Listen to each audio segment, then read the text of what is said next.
মাইকগুলো উপরে উঠান। এক দফার দাবিতে আজকে এখানে হাজির হয়েছি। আমরা জীবনের নিরাপত্তা, বাংলাদেশের মানুষের জীবনের নিরাপত্তা, সমাজের ন্যায় বিচার প্রতিষ্ঠার জন্য আমরা এক দফার সিদ্ধান্তে উপনীত হয়েছি। এই সরকার কোনোভাবে আর এক মিনিট ক্ষমতায় থাকার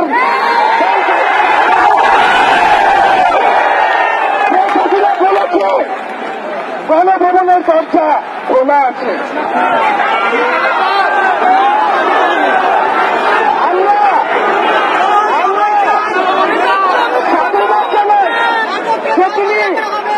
বুঝতে পেরেছে যে গণভবনের দরজা খোলা রাখতে হবে।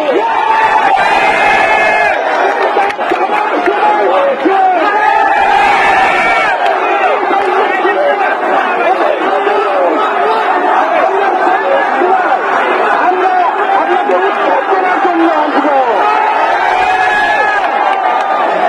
বন্ধুগণ, আমরা খুবই স্পষ্ট কথা, শুধু শেখ হাসিনাকে পদত্যাগ করলেই হবে না। এই যে খুন, লুটপাট, দুর্নীতি এই দেশে হয়েছে তার বিচার হতে হবে। আমরা পদত্যাগ দিয়ে তাকে কোনো এক্সিট রুট দিতে চাই না।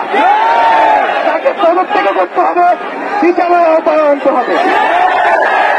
এবং শুধু শেখ হাসিনা নয়, পুরো মন্ত্রী পরিষদ, সরকার সবাইকে পদত্যাগ করতে হবে।